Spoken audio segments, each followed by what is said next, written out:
Diane, I'm listening to a podcast, Black Lodge Trivia Night. I've never heard so many game aspirations in my life. Just a regular moose, just on your chip. Anyway, it's really nice that you guys, we had a nice 5-month break there. You guys didn't record anything. I didn't record anything. It's been really nice for all of us to come back together. Yes. Yeah, it's really good to be back. I'm glad we can finally finish this Call of Cthulhu adventure tonight. So, about that. You prepped, right? Yeah, no, let's go. We're going to play Norman Conquests tonight, right? It's wrong podcast. Well, hey, it sounds like we're starting. So, welcome. Nice. Welcome back to the Lodge, Black Lodge Trivia Night. Welcome back to Trivia Night, everyone. Wow. Art, Patrick, we have a full crew tonight for the first time in about 5 months. Feels right. It's been a minute. We can now do the triple Eiffel Tower. It's going to be great. You guys missed me. Missed that line. Missed that boundary. Yep. Well, no, the boundaries were back. We missed the boundaries. Yeah. So the safe word tonight is Moose Lodge. So great. Welcome back, Patrick. Welcome back. Yeah, exactly. It's good to have you, man. Yeah, absolutely.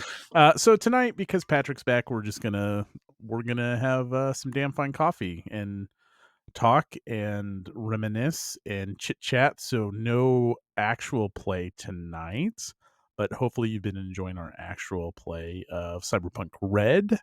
We will continue that as you're not going full time yet, is my understanding. You're kind of like on a. Yeah, I'm halftime right now with old baby. Who approved that? Old baby. Hey, look, I'm only the secretary in the other one, so there's another secretary. Yeah, who's HR here? I think it falls to you, Art. Oh God. All right. Well, you do it in real life, so. Yeah. Fair. Anyway, let's talk about bath salts. God. Have I told you guys how much I missed you while I was gone? It's been a long Patrick time. hasn't talked to another human besides his wife and child for 5 months. I'm really good at making cow noises. It's so just in general. Really got that skill down at this point. Well, hey, we have some business to take care of. And I'm just going to assume that Art has prepared it. I have it if you want it. If somebody else has of course, Art. Do you think either one of us showed up with trivia? Come on. All right, here we go. I haven't done trivia since episode 3. I don't know. Is that true? No, I don't know. It was, but it's been about that long. All right. All right. So I'm going to pull something from season 1 just to make sure everybody has a shot at it. And it might be too easy. I don't know, but it's going to be a multi-part question. In season 1 of Twin Peaks, who is the key grip? No, not really. In season 1 of Twin Peaks, a heart locket that splits in half plays a key role in the story. Mm-hmm. First part of this question, which two characters initially had the two halves of the locket? Patrick, do you know? Ooh, initially? Initially, yeah. That's the weirding on that question is leading, Your Honor, because is it initially in the show initially or initially Okay, so Patrick doesn't know. I have no idea. So what my intention with that was it's someone before everything starts crazy. Yeah. So James and Laura. That's correct. Yes. Yeah, okay. So they had the two halves of the locket. Mm-hmm. Okay. So after things start to go down. Yep. James does something with his half of the locket. Do you remember what it is? Doesn't he throw it in the river or something Buries like that? It in the woods. Okay. See, it was close. All right. River. Nature. And what happens to the locket Dr. after Jacoby digs it up and takes it? That's right. And there you go. I just rewatched this episode. Oh, did you? Okay. Wow. Right. It's like episode. I mean, this is early. I think James digs it in episode 1, and you see him dig it up in episode 1. I think in episode 2 or something like that is when you find out Dr. Jacoby dug it up. And what did Dr. Jacoby do with it after he dug it up? Puts it in a coconut. That's right.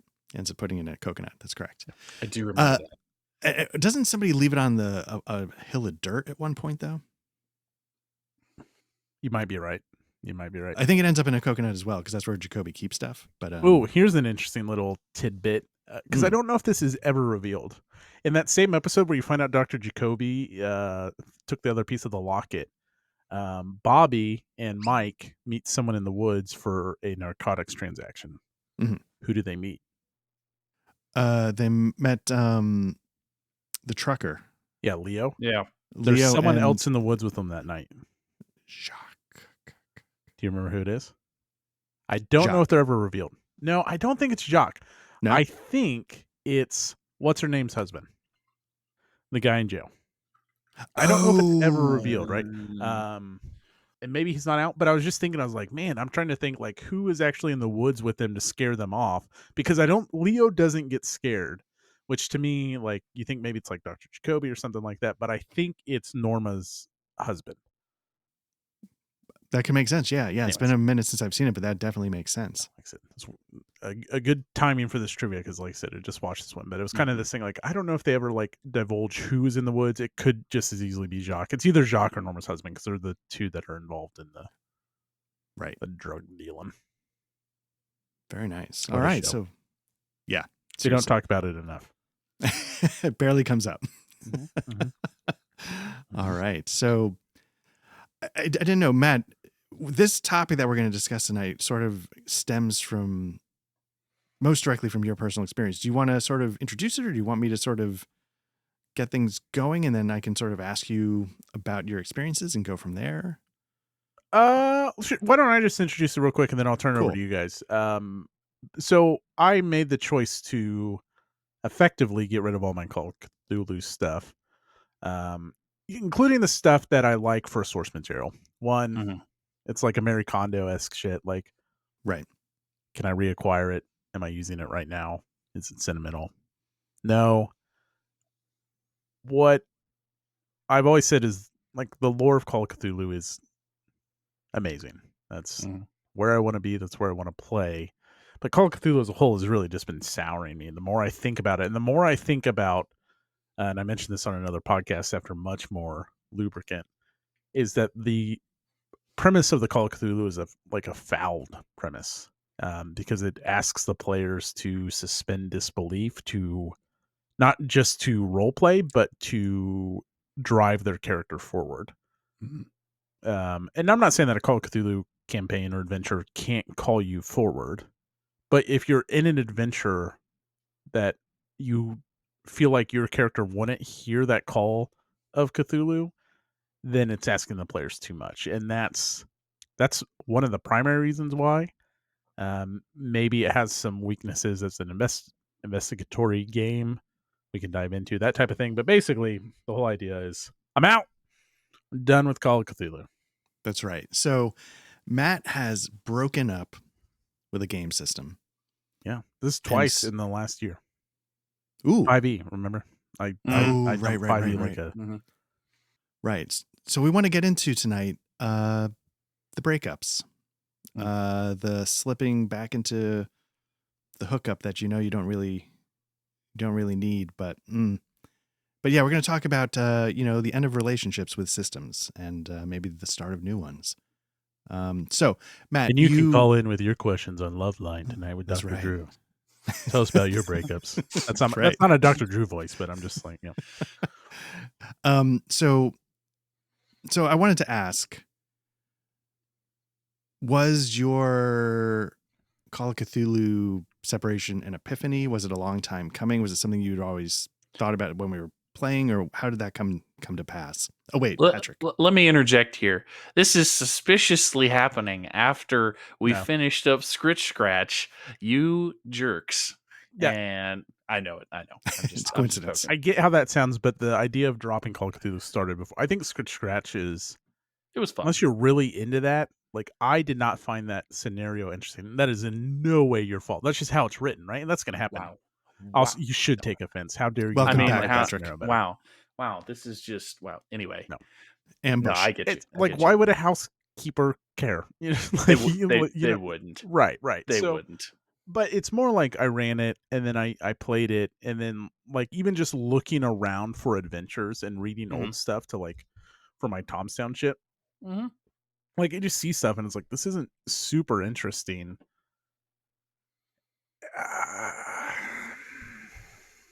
So to answer your question without dragging on too long, I think it was something that was coming at the more time I spent with Call of Cthulhu. Right. Okay. And was it something like, okay, it's nagging me, or were you like, I know exactly, I'm done. Like, was it clear that that was where it was headed? I was after Scratcher wasn't clear. It was more like I need to make space was the final push. Like I have way Yeah. like really I just have way too many Yeah. I have way too many games behind me.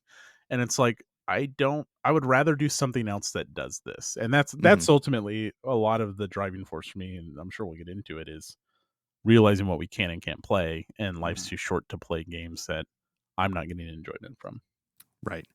Now, part of the thing you mentioned is that Call of Cthulhu doesn't, maybe in a system, it doesn't incorporate a motivation for the characters, right? Well, it does. It's just forced upon them. Like it Right, has the right. motivation. Well, that's right. It has to assume the motivation. It doesn't create with its mechanics an actual drive. Yep. Yeah. Um, have you ever encountered other systems that, because when we were talking about all this stuff off mic, it seemed like a pretty interesting but unique thing to Call of Cthulhu. I don't know if I've played another game where intent mattered because you're pushing your character to do things that a character would normally do. Can you think of one, Patrick? Well, I'm just kind of combing through the rest of the stuff. I mean, the only other thing that kind of comes close was that conspiracist Mhm. game that Okay. we played, Art, because it was, you had to go into it with the assumption that, hey, you need to believe all these crazy wacky, or you need to believe all these crazy wacky things, right? And your character needs to, be a tinfoil hat, unless, Art, you are just a tinfoil hat person, and Kind of like, the shoe okay, fit. cool, all right, yeah. So then, never mind. This was perfect. But that's, I mean, I do agree, though. I think the only real kind of glaring case of this that I've experienced is Call of Cthulhu, being that, you have to suspend your disbelief, right, and force yourself into that shoehorn. And it's, if your group is all about that, then great. But I mean, I don't know. I've found it a lot easier to get into a lot of the other stuff that we've played, right? Just I'm because I'm sorry, go ahead. no, I'm sorry. I mean, we could be reductive and say like all these games, have some, but I mean, Sure. your motivation in 5e doesn't matter to, right? Yeah, Am I I mean, Right. mischaracterizing? you can derail something. You can be like, "Oh, my adventurer doesn't care what this innkeeper says. We're out. Screw your adventure." That feels different to me than what's willing your character forward. And some of that comes in character creation and creating that drive Mhm. in Call of Cthulhu, but not every scenario, and again, this comes down to just playing pre-gen scenarios, allows the drive you create that would foster hearing the Call of Cthulhu to like blossom, right? And so it's I think it's harder when the whole premise of Call of Cthulhu is investigating a mystery. Mhm. It's harder for the players to just walk out because their characters are scared and have really no interest in finding out what's causing this terrible smell. If you walk out of a dungeon, maybe that's fine. Yeah. Like, if you're doing a dungeon crawl and you're just like, we are getting slaughtered and we are in way over our heads, maybe that, I don't know, that feels different to me than just giving up on a complete investigation altogether. I don't know. Maybe I'm wrong, but I think it too, and I might derail us here. Call of Cthulhu is much more, in my opinion, is much more of a. It's better suited for a long burn kind of campaign thing.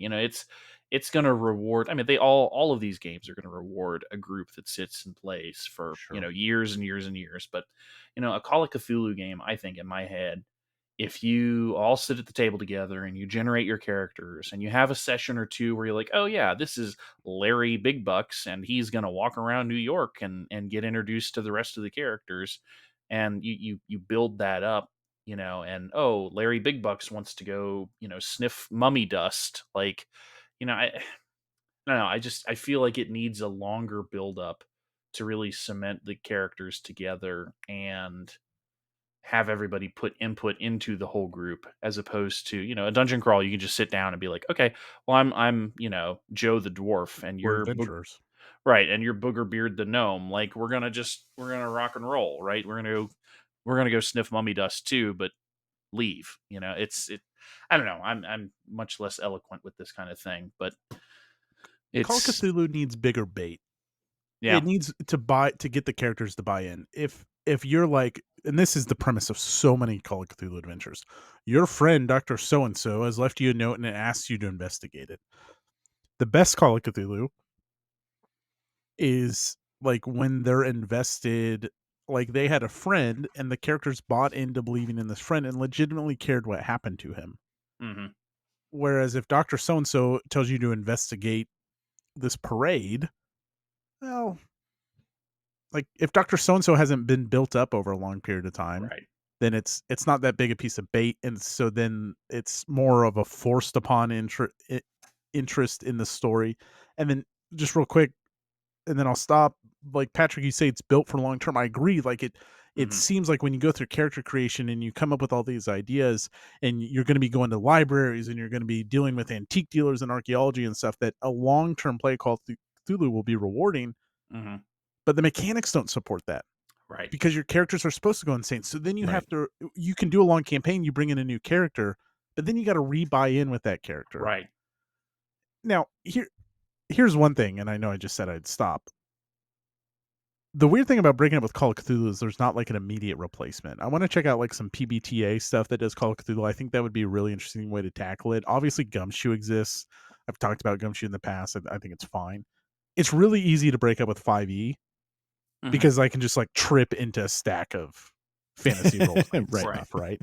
Um, so Well, I mean, go ahead, Art. I'm sorry. I was just You've gonna been. say, what was your breakup with 5e? Like, was it just like oh, just no? like more and more crap piling on. I think what's interesting is I heard that Plane Chase was really bad, very expensive, with very thin books kind of compiled into one to make it look, or compiled into one bulky box to make it look bulkier. I just feel like the Wizards of the Coast is just driving profits. How they handled um the rules Yeah, bullshit. Yeah. yeah, And then just like there was that video you shared about things that are worth trying more than 5e, and so it's just kind of like just started to leave a sour taste in my mouth. I mean, 5e's I played 5e last weekend and had fun. It was just like I want to be investing in something else, not investing, but like I want to, you know what I mean? yeah, yeah. And I'll say, like, I played a bunch of 5e and stuff, but I do find the moment to moment mechanics more interesting in other games. Mhm. And so that's why it's always easier for me to choose something else over 5e. Yeah. And so at some point, I just don't get the books out anymore. And I I think think their I'm being last like few run of books. swatted by the Pinkertons. Yeah, right, exactly. Um, sorry, what were you about to say, Matt? I was just saying, like, in addition to playing chess, I've just heard like and like, I've been away from it, but I've just heard the last few set of things have not been great. Maybe there's good stuff in them, but I think they kind of phoned it in, is what it sounds like. Yeah, yeah.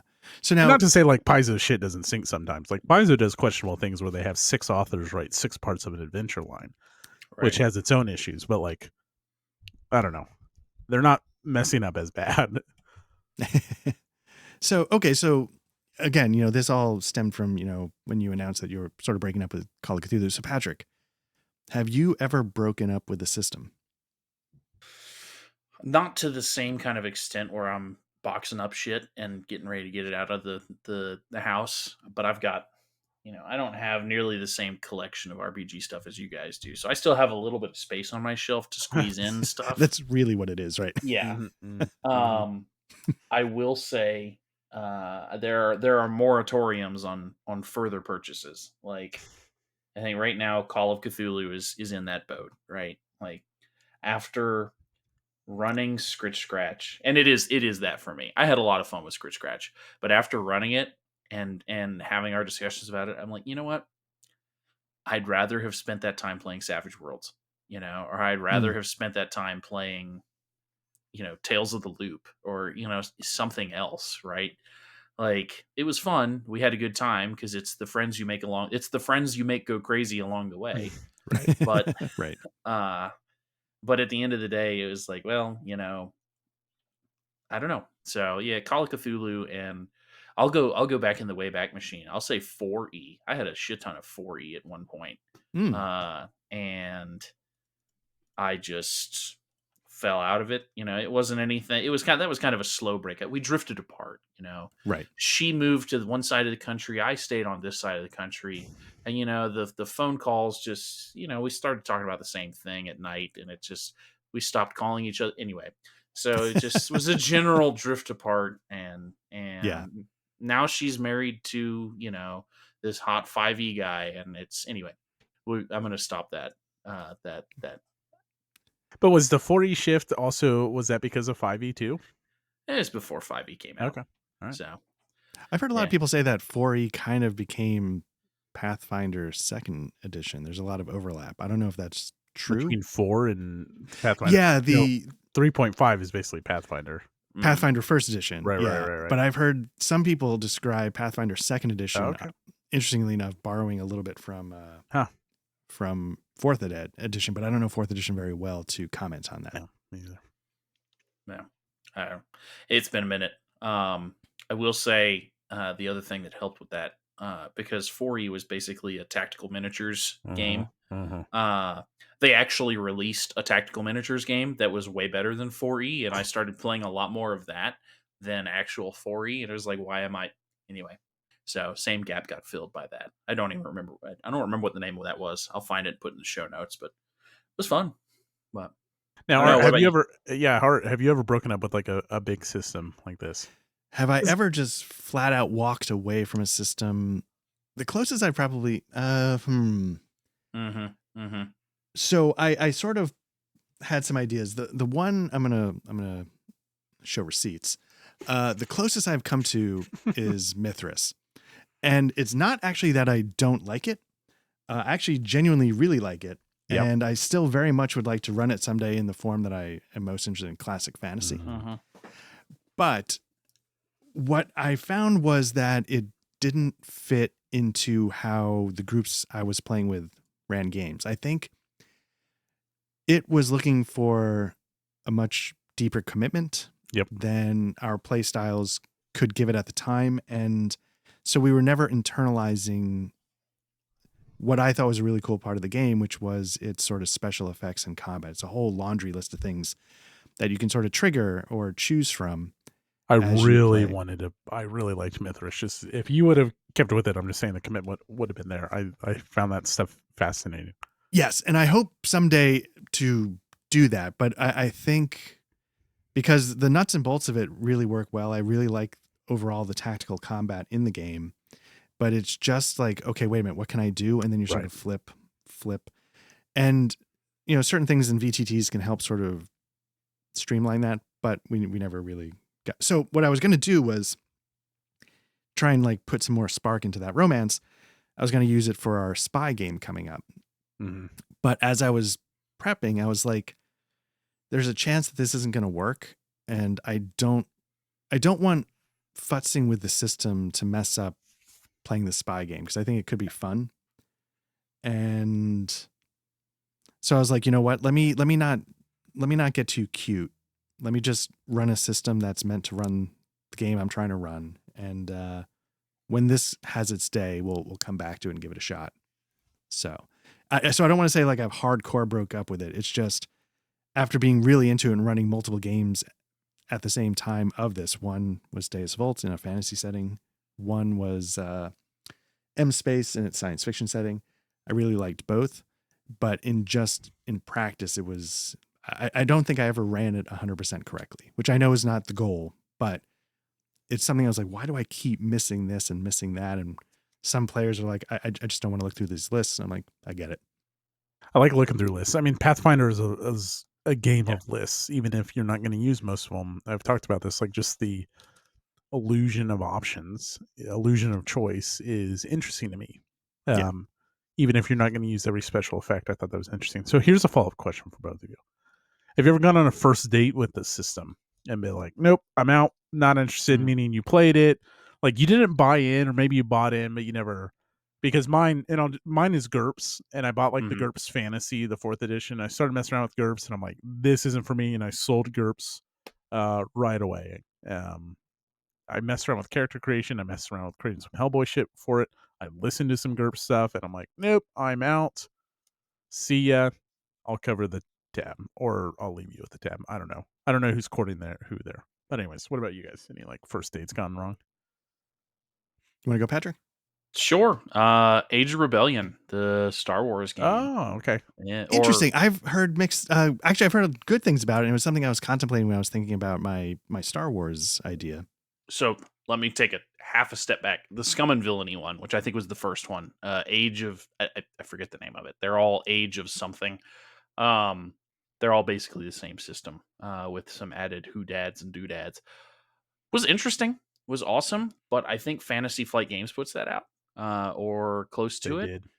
And I think that's more of a problem with Fantasy Flight Games myself. That's a lot of first dates that happened, and a lot of tabs that I got left with, and a lot of chits, and a lot of cards, and a lot of dice that don't have any other use anywhere, and a lot of extra shit that you have to buy. And you have bags, and I have probably 3 bags of dice for games that I'm never gonna play again. And I'm just like, I should throw this out. I should literally throw it out into a landfill somewhere, because I'm never going to play it again, and nobody wants this.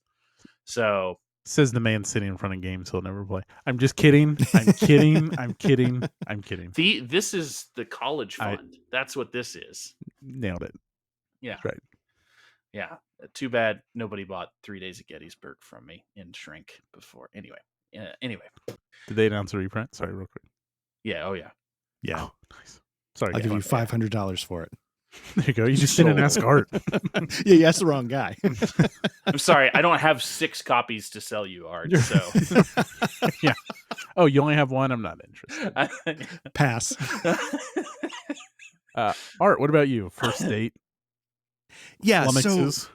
I want to say a couple things. One, like we're talking about like breaking up with systems, but like we had a lot of fun with Call of Cthulhu, Yeah. and I still want to play Mithras. So don't take. I hope the world out there, all 40 Just because people I'm that not watch this- buying in doesn't mean like you can't. And again, Right, lore, I love Eldritch shit. Like I love it. And in a year from now, we might be like, bro, Yeah, I'll I'm buy all this up stuff about, back. I'm all about Call of Cthulhu. Did you see? You know, My Call of Cthulhu tattoo. yeah. Right. Not a Cthulhu tattoo or anything like that. Specifically, it's Chaosium's logo with the Elder sign. Yeah. But you got And a- 6th and a edition. I feel like, D100. Yeah. yeah. Right. So if we're gonna sort of put things into that category of like just hey, let's oh god no, that would be Cortex Prime. Oh, so you're Interesting. you're calling that off after your Yeah. So I'm just gonna throw it Yeah. right down there in my pile. So that game, I think if somebody were to run it for me or show me how it works, could be fascinating. Trying to crack it on my own, I'm just not smart enough. And I was reading some things like, okay, you know, like how do I do this? Let's go watch something on YouTube. And I think I might have said this to you guys at some point, but you know, the video was like, yeah, so you have this and you have this and you have this. But if you don't want any of that, you can throw it all away. And if you throw it all away, you can have this and you can have this and you can have this. And I'm just like, how do I play the goddamn game? Yeah. You know, like, so it's like you can do it. And so I think that's what people really love about it is that you can, in theory, you can create anything because it's not really meant to be a role-playing game system. It's more like, it's literally meant to be a toolbox that you pick from to build your game. But I was reading it and I'm like, not only am I not smart enough to figure this out, but if I could, like, one thing some people say is like, you got to be a little careful. You got to test it out because it could be a mess because That's there's no guarantee that right. There's no guarantee that it works. Right. So I was like, for all the freedom that this is trying to give me, I feel like it's actually sort of coming back around on itself in that I can't figure out how to use it for anything. Like it's trying to make it so I can use it for anything. And I can't, for me, it's the opposite. It's like, I can't use this at all. it's the generic system problem, right? Like GURPS is better when you're using a GURPS supplement. Fate, hmm and I haven't played Fate, but I have iHunt up here still that I really want to play. Fate is supposedly great when you don't have to do the work for Fate, when you Right. have the flavor already built in, and when you have to do all the work, and then to tell me that you have to be really careful when you do all the work, and then there's 10 different ways to do the same kind of work, like that's Right. problematic. Yeah. Right. And so a lot of the advice was actually, the best thing to do is go hunt down an actual in-print rule book that's already done and play that. So I was like, well, I looked through it and it doesn't have like a classic D&D equivalent, right? Which is a problem that, people on the internet made very good videos about for Fate. So I was like, well, the only one I want to play is Firefly, but it's out of print. And I tracked down a copy, but then even that book was sort of like, why can't you just be a normal RPG rulebook? It explained all the rules by giving you a beat for beat synopsis of every single episode. So like episode 1 would be like, open on whatever the opening scene is. And, Mal walks in and says this. And what that means is it's like a charisma check. And it just does every single episode. I'm like, I've seen the show 1,000 times. I love it, but I don't want to read a recap while you insert rules. I just want to see. Jeez. Yikes. And I was just like, you gotta be kidding me. Like, I just want, like, I would love to play this. And you're killing me. Like, you're just making it so that I hate Firefly. And that is a painful, terrible way to organize a rulebook. Like, really yeah, cool. horrible. Okay. Like, sprinkle in some examples, right? Like when Mal did this, that's a charisma check, but for the whole thing, that's how it was. 13 episodes or 14. I don't know what it ran to, but I was just, and each episode it was sort of like, programmed instruction. Every episode it got further along, it would include more and more advanced rules. I'm sure there were synopses somewhere after the fact, but it was like 190 pages or something of the synopses. And I'm like, this is wasted ink. It's terrible. Wow. That's awful. That's really terrible. I would love to hear the System Mastery guys do an episode on that. So that was the one I was just like, I can't. Let me get the tab like you were describing. And hello, yes, somebody's in the hospital. Oh no, I got to leave right now. You leave Firefly with the tab on that one. Jeez. Wow. And it breaks my heart because I love Firefly. You got catfished by Firefly. That's exactly because I'm an RPG rulebook. Just kidding. I'm an episode by episode retelling of the whole series, but with mechanics. Yeah, right. But that's the thing, because Patrick, you mentioned earlier, like you'd rather play something with Savage Worlds, like. What's the Deadlands in Space setting? There's a Deadlands in Space setting? Yes, there is. Remember the one from Index Card RPG? That kind of there's that too. But there's options, right? And the Deadlands in Space, I feel like that's what they're going for a little bit. And I can't see it on my shelf. I feel like it's the old Muppets stuff where the Muppet or the Brady Bunch where they're looking around at each other on the cubes. At the four squares, yeah. That's what we're doing right now. That's great. Yeah, and so Lost Colony.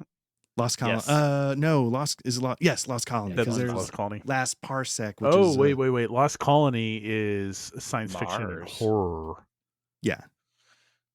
It's like Deadlands Doom. Right.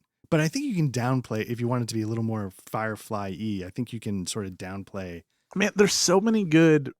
Obviously, Cortex Prime. When did that Firefly game probably came out when Firefly was on the air? If I had to guess, it might have been a little after. And then Sure. The problem is they lost the license, and so they did a Firefly. They might have done like a Supernatural. They did a couple of different licensed games. Supernatural would be fun, and they lost all of them. So it makes it very difficult to get. We should do a Supernatural game.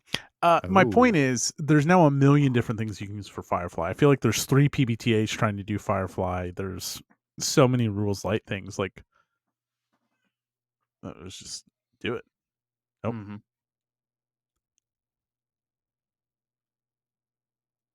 Is that your child I hear in the background, Patrick? It is, and I was hoping you couldn't hear that. That's okay. People know. Yeah. If you need to. He's 3 feet that way. So no, Mom's in there and I'm a good dad, so Mom's got it. Nice. Patrick, yeah. Oh, you got Rust Hulks? Sorry, I didn't mean to get so excited, listeners. I've been wanting. Yes. What's interesting about Rust Hulks? I love Rust Hulks. What I've read, the playbooks are so in depth. Like, you want to talk about commitment for like a PBTA, because it's PBTA, so it's gonna be a little rules lighter. The playbooks are so in depth that it does kind of ask the players to like kind of know what's going on, actually. But I would play some Rust Ulks, which is like Because that's a PBTA. It's PBTA kind of PBTA Firefly. Yeah. Yeah. Nice. I have the yeah. hardcover over there. I'm not going to get up and go get it. Mm. Art can edit it in. Sure. Yeah, we'll figure it out. Yeah. 3710 art for your records. There we go. All right. So Patrick, have you ever had a like, oh damn, or like reaction to a system Like where I gave up on it? where you just sort of looked down and you're like, nope, Wasn't nope, it? no. Didn't you say one, Patrick? Yeah, I was about to say, I think Age of Rebellion or right. Yeah. Art, Okay. Did you drink your beet juice today? So Matt, throwing it over to you. What system did you nope out of immediately? And so with Age of Rebellion though, was it just the unique mechanics, or maybe that's why I wasn't? What threw you the nope? Yeah, it's definitely it tried too hard to lean into the dice and I think my problem with it, right, my problem was the way that Fantasy Flight Games always presents all of their board games, RPGs, card games, everything. It's just too much like cardboard, too much little chits and everything, too many dice that you can't use for anything. It's too specialized. Like, can I just use a regular fucking D6? Pardon my French. Like, I don't need No, to you go. can't. Yeah, no, absolutely the fuck you cannot. So, yeah. We are now down 2 sponsors. We have lost Fantasy Flight and Asmodee. But we haven't lost Sent from Hell. Nice. By the way, I think is back to making candles. Are they doing it for real? I've got my Lord of the Rings. Oh, taking a break. They were around Christmas. They had a few in stock. But I have my What Kind of Mother, which I don't actually know what this one's from, but it smells like cleaning is solution. that The Shining? No, this one is The Shining. I don't know what kind of mother. It smells fragrant notes, aquatic accord, juniper, jungle essence, coriander, iris, rose, red seaweed, and yeah. My wife says I'm not allowed to burn this one anymore because it makes the whole house stink, which is not a bad thing for Sent from Hell, but this one is very strong. Mine is, like I said, it's Lord of the Rings, and this one is Greenleaf, which is illegal in New Jersey. So I was going to ask if you had like dwarven pipe smoke. What Kind of Mother is a book by Clay MacLeod. And that's what Kind of Mother is inspired by. Interesting. Nice. For those curious, it's a book of the same title. I will have to read. Again, we're not actually sponsored by but we do endorse their candles. Big fans. Well, you know who we are sponsored by, though? Art, would you like to lead us through the lobster pot? Oh, tonight. Oh crap! I brought the wrong. Well, that's a nice one right there too. Yeah. Yeah. So okay. So we've talked about like the the sort of classic. Is there any? So for me, like this next one could have been. Well, no. Let me start over. Take 2. We've talked about sort of like the sort of longer relationship that sort of fizzles out and we move on. We just talked about the whoa. No, that's coming in too hot. Is there one where you're like, yeah, I feel like this could work, and then you give it a shot and you're like, man, I really want it to, but I think before it gets too far, I'm just gonna step aside. That's so GURPS. I hate to be like uninteresting, but it's so GURPS for me. Like I thought GURPS would work for Hellboy. And then they didn't have a 4th edition GURPS Hellboy supplement, and I wasn't going to reinvent 3rd edition because it's not as easy as everyone makes it out to be. If I had to think of another one besides GURPS, I don't know if I have one. I feel like there's probably some stuff I sold that would probably Like I sold Star Trek D20 and reacquired it. So maybe Yeah. it's Star Trek for a little bit, but now that they've reorganized the rule book, I'm all in, baby. Nice. It's interesting, yeah, because I played GURPS. I played a Twilight 2000 series of adventures in GURPS. Mm-hmm. And I thought there were aspects of it that were really good. Sure. But I ended up really bouncing hard off of the certain aspects of the combat. Mm. I thought in its attempt to sort of simulate everything, it sort of made some Simulated really... nothing. Yeah, can I say that? How do I know the color blue I see is the same color blue you see? But it was sort of like the thing where I think as soon as it said like, we do 1 second combat rounds, I'm like, this isn't going to work. Yeah. And then, you start... I have enough things that last 1 second in my life, so. Well, and so when we were playing it, I was...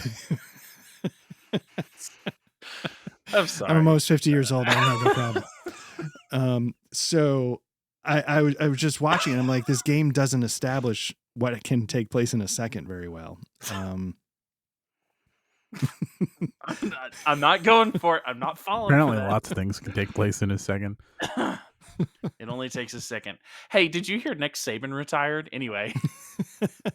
Well, I should say, like, on those lines, like, I want to give a special, like, I will remember you to the guy who inspired my entire look. Bill Belichick, retired from the Patriots. Yeah, not that I cared for him as a coach, but I think Saban and Belichick are just going to switch teams. That's I fine. seem like Patrick, I like Nick Saban, but then I had this terrible idea. I was like, what if Belichick, because Belichick and Saban coached for the Bears together a long time ago. Browns. What if Bears, right? Browns. Was it the Browns? It was Browns. Thank you. Like, what if they reformed to make like a super? But I don't like Bill Belichick, so I hate this idea. But it's like, what if they both go and coach the Chargers? Like Belichick takes the defense and Saban takes the offense. Yeah, form of defense, shape of offense. Right, exactly. All told, pour one out for Saban. It was a wonderful coach. Also, fuck Saban. Like, anyway. Yeah. I'm glad that other school across the state is no longer. Anyway, we're not a sports podcast. No, we're not. So, okay. Unless we're role playing as Nick Saban and Bill Belichick. Guys, I'd like to introduce you to Blood Bowl. We're going to play Blood Bowl from now on. Is there an RPG part that goes with that? I'm sure there is. I mean, in the game, there is. There's character development in those games. Like you have characters die and shit. As a past 4-year-long league commissioner for the Auburn University Blood Bowl League. Nice. Yeah. Well, actually, actually, I don't have my glasses. Well, yeah, because I mean, I know like Car Wars has an RPG book, BattleTech has an RPG book. Sure. So I could see, I don't know, Blood Bowl having one, I guess. Okay, so here I have a question. I have a follow-up question on breakups. If you break up, are you done? Are you out? Or like, because I know there's some people that will like never get rid of games. Like they always want to keep them just in case they ever come back to them. They want to use them as reference points. Same thing with board games and stuff. But then I just watched Marco OmniGamer donate his 5,000 board games to Indiana University's game library, and he had RPGs out the wazoo. And his thought is like, well, I can just go access these at the library at any time. I was like, well, that's a good point. So like, when you break up, are you cold turkey and you're out and like you're selling it off, or are you just going to hold it and tuck it into storage and let your shelves overflow? You want to go, Patrick? I mean, I don't know. It's like an in-depth thing. Like most of the time I'm selling. Yeah, chuck it. I feel like you're a keeper, Art. For role-playing games, yes. For board games, no. The instant I'm looking at a game saying, nope, it's in a pile, it's going to Noble Knight, it's going up on eBay. And then about 7 months later, you buy 4 copies. It's coming right back. Exactly. 4 times over. Like our RPG books, I have a much more difficult time getting rid of because I tend to mix and match so often, whether it's adventures or, like you guys, I was running you guys in a Deus Vault adventure. And I think I told you this. It was the actual adventure was inspired by the game Shadows of the Demon Lords. Mm-hmm. And it's just because I have a bunch of them and I flip through, like, where can I find inspiration? I'm going to be running this type of game. So yeah, I tend to hold on to books, although I am running out of space, and that can create problems. I can tell by how high your eyes are going on the shelf that it's because there's a top shelf, but then it's like stacked on top of stacked, almost up to the ceiling. I mean, you've got somebody leaving the house soon, right? So you've got another room. I mean, buy it all back, baby. That's Call of Cthulhu's back on the table. That's right. Back on the shelf. So, well, that's the thing. Like, I held on to all my Call of Cthulhu because I have a very specific idea in mind of something to do with it that in my head addresses one of the issues that we're having, because like, Call of Cthulhu doesn't, you got to know what your character wants, right? And Call of Cthulhu asks you to set aside what your character might want in order to make the game work. And yeah, so like, the typical character thing, like one person said, like, when you create a character, you gotta know what the character wants, and how your character goes about getting what it wants is who that person is. Aaron Sorkin. So, like that's, but like when in general character stuff, like you gotta know what your character wants, and Call of Cthulhu asks you to make what your character wants to, do everything that's counterintuitive and get killed. And that's sort of the trick. But we've already discussed that into the ground, so I apologize for bringing them. We were talking about like we already did crazy. We have the middle relationship. Oh, the middle relationship. Yeah. I have one. Okay. If I can interject, I even went over to my shelf and scooted very stealthily to get it. Here it is. This game. It's just like Call of Cthulhu, though, right? Yeah, I mean, basically. I mean, we should say what the game is for the listeners. It's RuneQuest, and nice. I really like RuneQuest. I really like the idea of RuneQuest. Played through 2 adventures of RuneQuest with Dave. Dave was great at running through RuneQuest, but he was basically playing the game for me and the other person, because RuneQuest is definitely a lifestyle game. And after I think we played maybe 12 sessions, something like that, and even in the 12th session, we're like, Dave, I have no idea what rune am I supposed to use with this? Like, why am I doing this? Like, how many modify? Why is combat 5 seconds around? Like, yeah, done. Great game, beautiful setting, wonderful, well thought out, awesome lore, everything's great, but man, it's a rules thing for me. I played in Savage Worlds, let's go. Like, but that's the answer to everything is Savage Worlds. Right. Well, do you have any lifestyle role-playing games on your shelves? I imagine we all have lifestyle war games on our shelves, but what about role-playing games? Whether or not you're going to play it is another thing, but do you have something on your shelf that is, oh God, yeah, that could What's be yours? I think mine would have to be Traveler. Yeah, it checks out. Yeah, Pathfinder.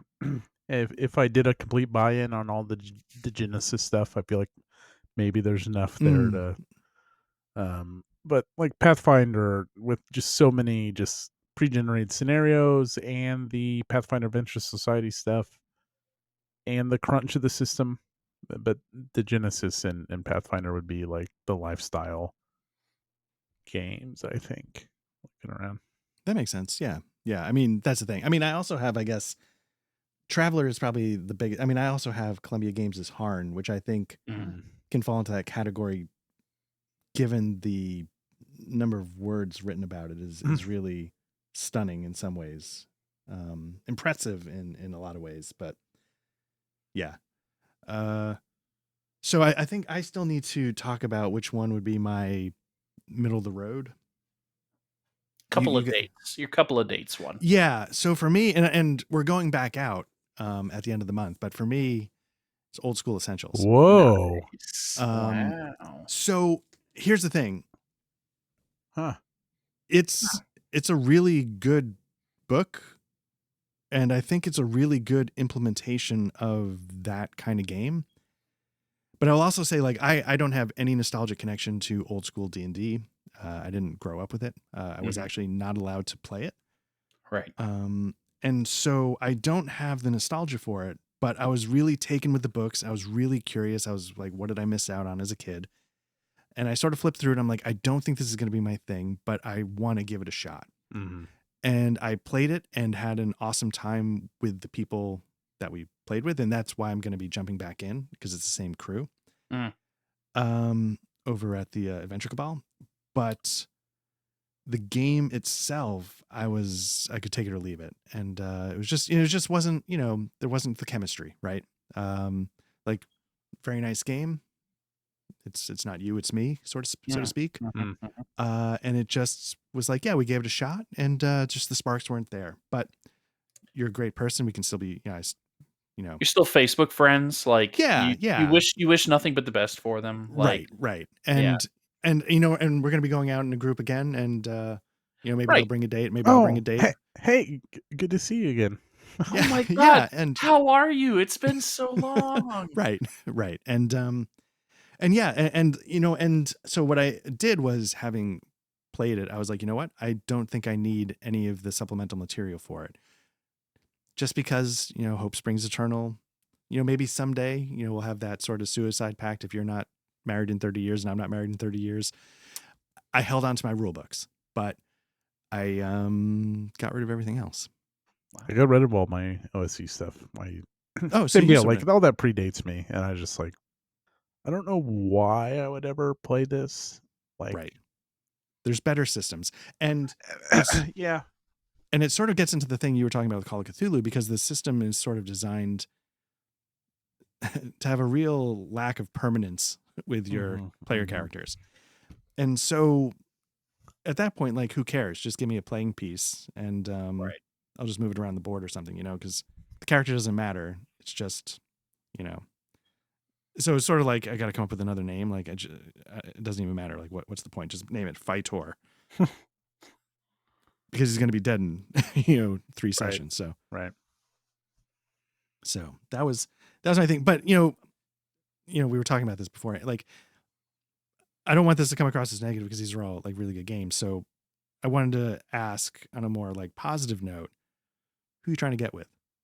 Slip into those DMs. Oh yeah, I've been sending DMs to Lancer for like, ever since it shipped from the Kickstarter. Any response? Lancer, 100%. I've got a Foundry module set up.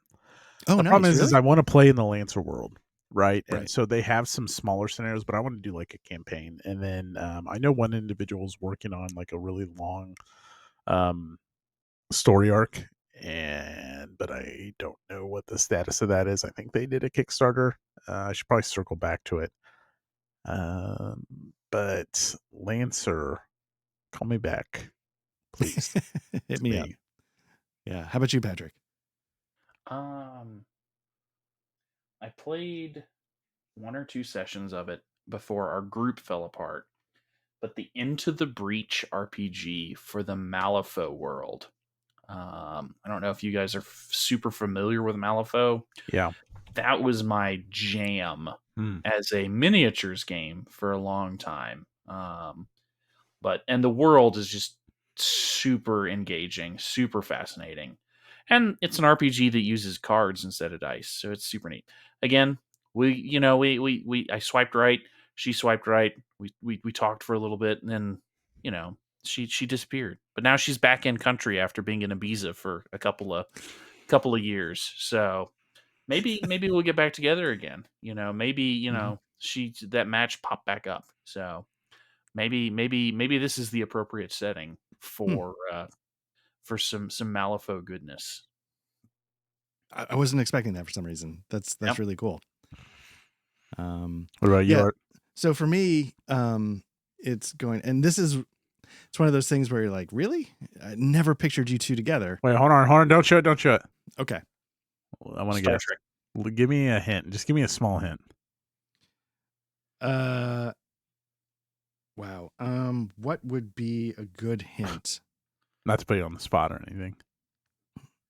Man, what would be a good hint for this?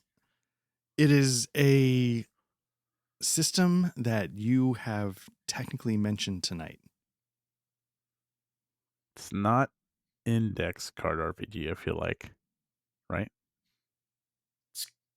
GURPS.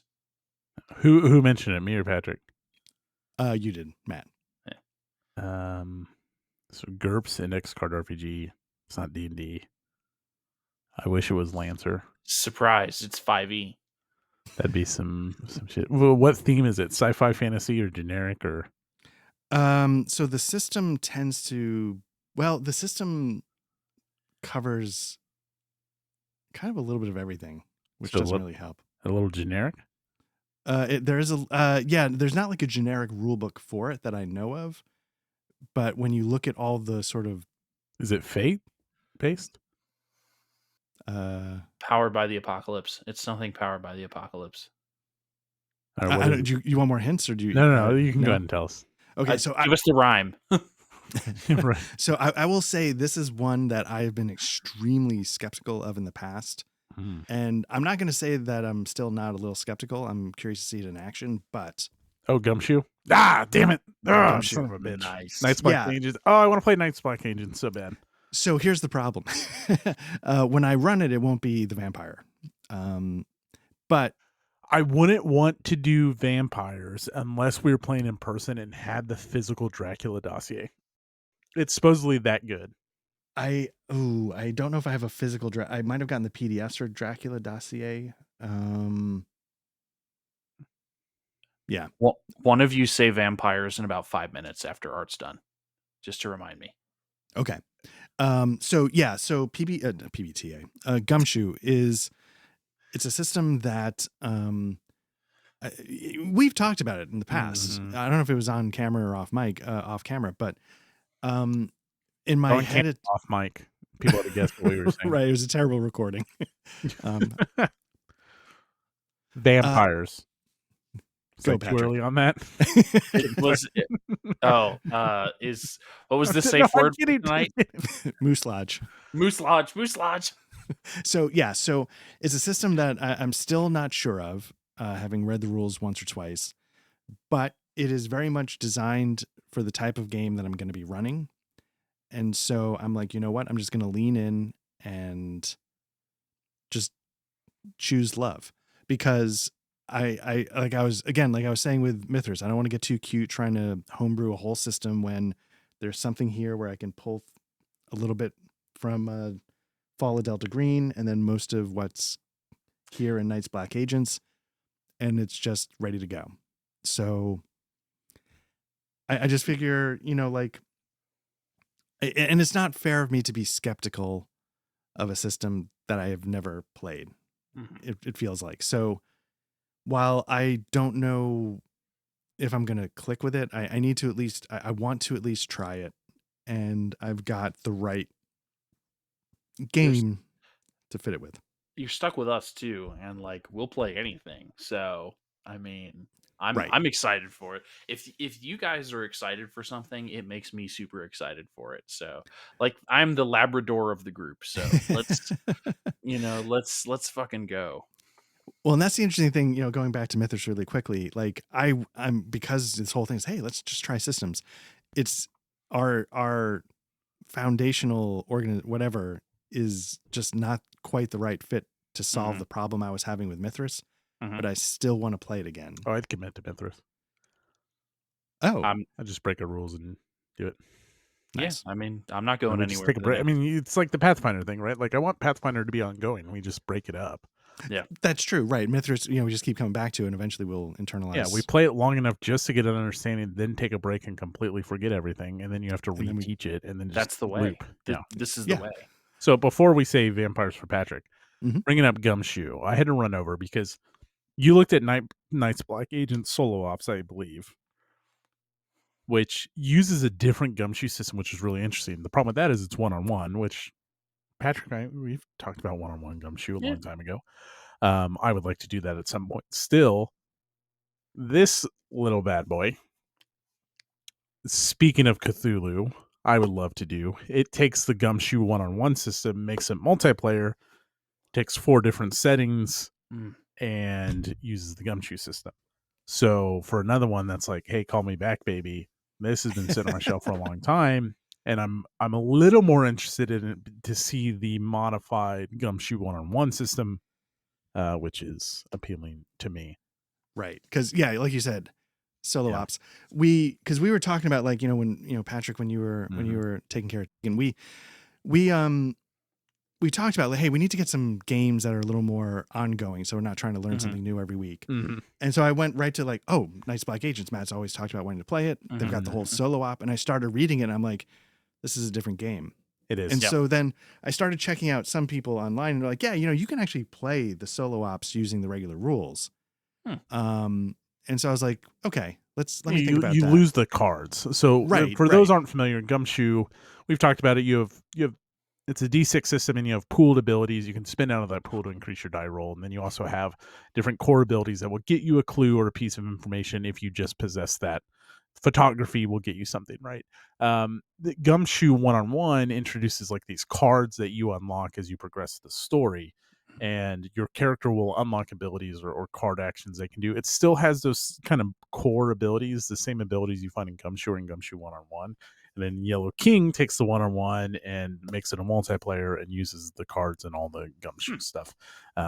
For those who are curious, like, what are they talking about? What are the differences? It is different. Yes. And in my case, I was like, oh, crap, because I was going to use it as a platform to learn Gumshoe and test it out and, The kick problem the with tires. Gumshoe one-on-one online is the cards. Like, Right. getting those in Foundry is A pain. yeah, unless both players own the book or Yeah. like print out the cards or something like that. But then I don't know. I would still like to do it someday. Yeah. I mean, I guess I could do my insanity. Like I made cards for English English Erie. Erie. Yeah. Mhm. And for Rune, I made a whole bunch of crap. Yeah. So I guess if they have them in PDFs, like I can extract. They do. Well, anyway, I think they do. they do. So yeah, it could be made. Patrick, vampires. Yes. So we've talked about dating. We've talked about long-term relationships, mid-term relationships, short-term relationships, first dates, who's catching the tab. So beyond all of that, you have your OnlyFans accounts, right? Who are you ogling to look at and say, "Oh man, wow, I need those feet in my That's life." Lancer again. It's always Lancer. Mine, I'm gonna throw it out there because I am all kinds of horned up because the backer PDFs released while I was on Oh, paternity. Yeah, everybody knows, man, I am so hype for Eat the Reich. And nice. I'm going to every time I'm back, I'm going to talk about Eat the Reich because it's gonna be I can't wait. It's gonna be so good. We should play Vampire the Masquerade. Just as a quick side note. I It's think it'll be Oh, a glorious definitely. shit Yeah, show. yeah. Like my wife and I did some, and it was yeah. like I think the three of us doing Vampire the Masquerade, but also trying to be like this serious vampire cult thing. I don't know. Like it would be fun. I'm down. Right. Yeah. Not to detract from Eat the Reich, which I also really want to play. No, I am so incredibly hyped up for Eat the Reich, and I'm it's gonna play Vampire Bill in both Vampire the Masquerade and Eat the Reich. excellent. Yep. Good. That's what you should So do. good.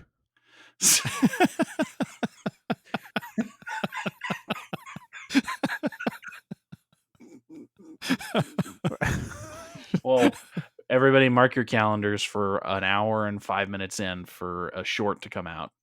It's okay. So yours was Lancer, Matt. Yeah, Patrick, I don't quite get the difference between the two questions, but I'll say Lancer for one and Yellow King for other. Like they both have been like, come to me. Unless you want like a new thing, like a new like because Eat the Reich is new, so maybe it's like a what's a new hot sexy thing that's catching your eye. Let's call it that then. I'll cheat. I will speaking of mecha things, this was pretty sweet and I bought the hardcover. This is based off a series of games designed by a rule system designed by Gilla Games, Mhm. which is art. I'm failing on the name here.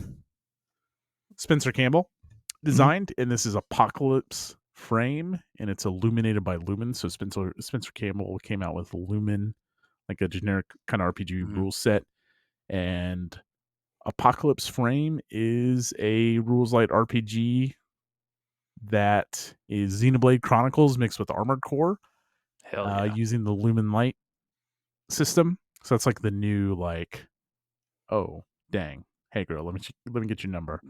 About the Send hardcover links. send the feet pics. So let me ask you: Is that Spencer Campbell? Is that the gentleman that did Score?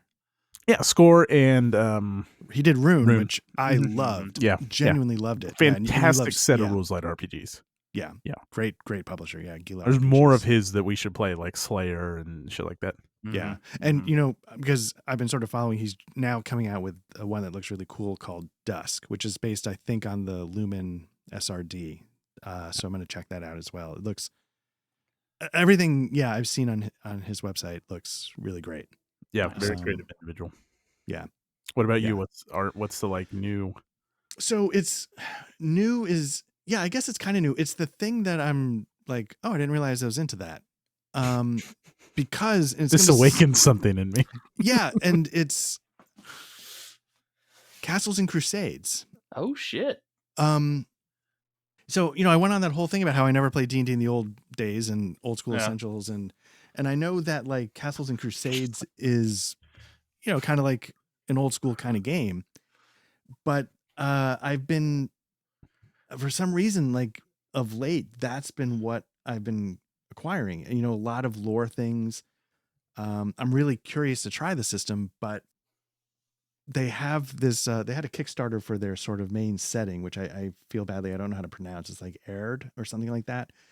And so I checked it out and I started reading it. I'm like, okay, like, yeah, there's a lot here that, I mean, I know on some level all fantasy is fantasy, right? But I was like, oh, like this could be cool. Like the rules, maybe it's an interesting new take on an old D20 idea. I have no idea.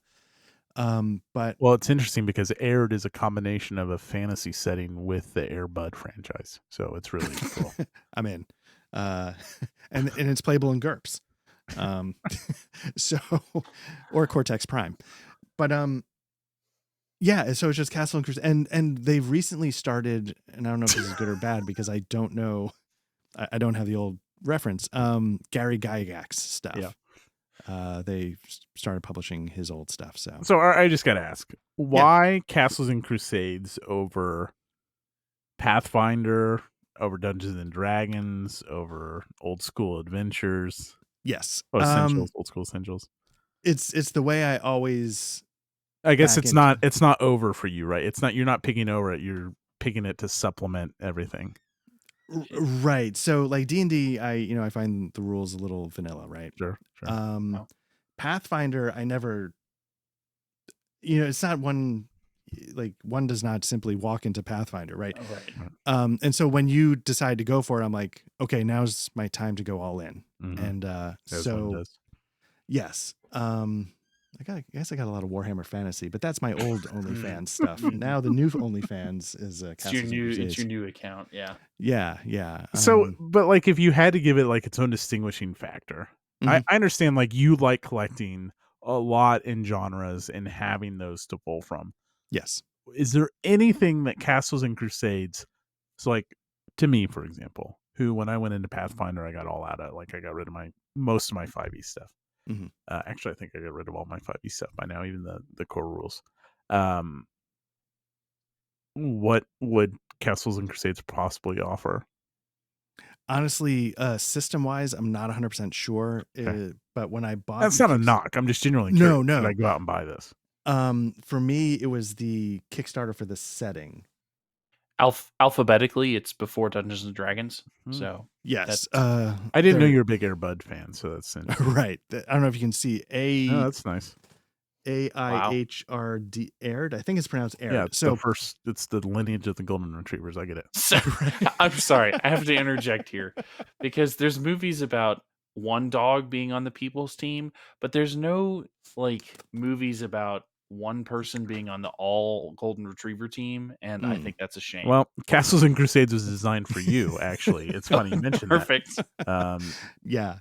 So I backed into the system because there was things about the setting books that they talked about. I feel that completely. Like I like new settings, and yeah, that's awesome. Yeah. There was something specific about this setting that I actually can't remember now, that when I saw that, I was like, oh, that's a really interesting idea. And it was something I was already thinking of for, I think I talked about maybe running something with Fantasy Age, like my own homebrew fantasy setting at some point. Yeah, I don't know how they get the dogs to play volleyball either. But that is so interesting. I'm just gonna keep leaning on this the rest of the night. It's like not even that close to Airbud, but or it's a joke, and I'm gonna beat it like dead horse. Man, so that's the latest. But you know, I'm pretty scatterbrained. None so of these which we will be playing anytime soon. Well, that's the thing, right? Because Eat the Reich probably has the highest chance of being played. It's absolutely the next game I'm running. Yeah, love it. And technically speaking, when my turn in the rotation comes up, it's Gumshoe. Nice. So, but not Knights Black Agents. No, it's going to be a de-vampired. No, it's art. It can't just be one system. Right. He has to. He's got his fucking hostage note rule set that he's pulled from 12 books that are all out of print. I'm so glad we told our listeners and viewers about all these awesome games. And hey, next week make sure you check out Cyberpunk Red, which is not mentioned tonight. No, but it's really no. So yeah, it's Knights Black Agents. Then you take a little bit of double tap. Oh my gosh. And then you grab a little Fall Delta Green for the equipment lists. And then you grab yourself 2 parts John Le Carre, The Looking Glass War. And then you realize you got to change everything so you don't get sued. It's the shinning. And which I didn't think about until about 2 weeks ago. I'm like, oh shit, I can't do that. That's copyright infringement. And then we go from there. And that's how I arrive. Can't wait till we play. Bake it 350. Right. 45 minutes. Serve with vanilla ice cream. Yeah, and then do the thing from the American Office where the guy brings the chili in and dumps it on the rug. And you got yourself a game. Listeners, if you're like, man, I can't wait for this. But do we have a surprise for you? It'll be a while. It's a little bit longer. Yeah. It's finished Atari. Yes. That's what it sounds like. Yeah. Well, that's the thing. Like, yeah, I don't know. Because, Patrick, somehow I'm now GMing for everything. 4 weeks a month. Right. So if you want to switch that up, no, I'm just kidding. We'll figure it out. But we're in the middle of Atari. I want to see it through. And I'd like to finish that. Yeah. So I guess in the end of the day, like, so again, like it's okay to recognize a system may not be for you. It may have other uses. Like for me, I like to pull from lots of stuff. So, I'm clingy like that. And yeah. Art really just is the key party of RPGs. That's art's attempt. Art's take on RPGs is just a big old orgy. You can't throw away that obscure generic fantasy book from 1993. I might use that in my spy thriller. Like when Art's family comes in and cleans out his office. When I die. We're worried that these games are going to fall and collapse on you. This is a health risk. Yeah, but you can't throw that one away. No. There's one obscure character name that I keep meaning to use. Honestly, the worst thing that's come about in recent RPG gaming is the invention of the PDF. Because now I literally don't have to throw anything away. I have, when I was researching like the spy game, I think I grabbed like 10 different systems. I do that. I do that to like Vampire. Like I found this obscure, but not, I guess I shouldn't say obscure, but not like a space RPG we've ever talked about. And I used some of their adventures that were very, very well written and interesting. And I like the finale when you shot the space kids was pulled from that space system. And like I do that on RPGs too, if they're like well regarded. I on the Cabal there was an interesting comment about like what's your RPG count, and mine's like actually not that bad. Just on Drive Through RPG, it's only 292 RPGs, which really, when a lot of this stuff is free, is not that bad. I feel like that's actually a really good question. Do we all have drive-through accounts? Yep. It's going to mine too. Yeah. I'll start with my password. So just click on my library. Now they tell you how much you own. Yeah, actually, why don't we all do that really quickly? Now that does not include my itch, which is chock full of a bunch of free stuff, or my Okay. Humble bundles, but just Drive-Thru RPG. Well, doesn't Humble Bundle link to Drive-Thru? Maybe it does. Maybe it does. I've got 1,100 items, but is there a way to break it down by No, system? that's good. No, I was counting items. 1,100. Yeah. 141. Well, and half of those are miniatures rule sets, probably. Art. Mm. I know they're not all, and we've talked about this before, right? Like how we did this with my math of I've played 9 new systems this year, and it would take me 18 years or whatever bullshit number was. It wasn't that high. Like 9 years to play all my games. Right. You have let's just say 1,100 items. We play 4 times. We play 52 weeks a year. 50 weeks a year. We give you 2 weeks vacation, right? So 1,100 divided by 50. Or it's going to take, if each one was its own game, it'd take you 22 years to play through your Drive-Thru RPG, and that's not including what's on your shelves. Wow, I can get there. Yes. Remember, beet juice. I was gonna say, I mean, statistically speaking, if we're gonna get all actuarial on this, I think I've got a shot. 76.4. That's the magic number.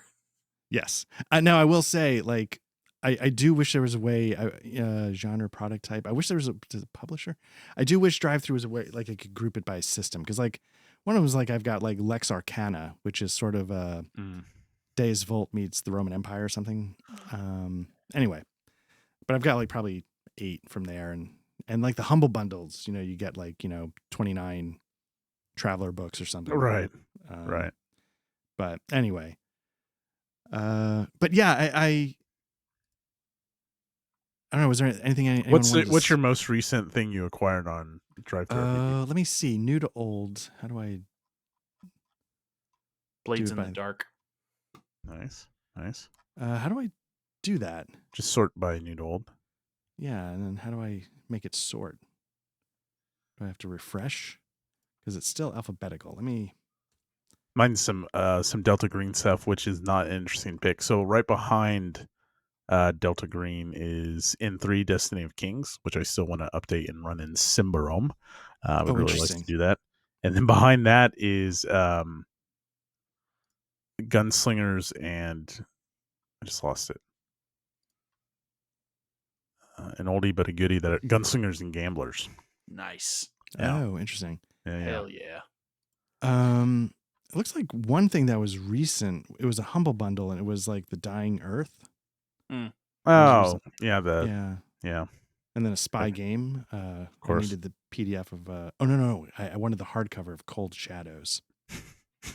I think I have a PDF, but I'm not good at reading PDFs. And then you just collect them, folks. They're useful for inputting into VTTs, but they're not great for. And then also I got this. Oh, nice! I almost bought that. This was recommended. Was it Bill on our Discord? Yeah, he bought it, Bill. That's from Osprey Games. Yeah, I read through a good chunk of that, and I thought it was interesting. I need to get a copy. I would like to do something like that. Yeah. So thank you to Bill on the Discord. Very good recommendation. All right. Well, Art processes 1,100 PDFs. Anything else, gentlemen? Moose Lodge. Safe word. Yeah, right. But it's very good to have you back, Patrick. Even if it's only part time. Yeah, part time. I'll be around. We'll see Patrick in a couple of weeks. We're back to Otari finally. Hey, Otari is in. By the end of January, it'll be Otari time. So that's right. January 2024 for use in the future that are looking at this. Yeah. All 81 of you. Yeah, and to all the people that have been jumping on, we appreciate you subscribing. Absolutely. Yeah. Indeed. Absolutely. All right.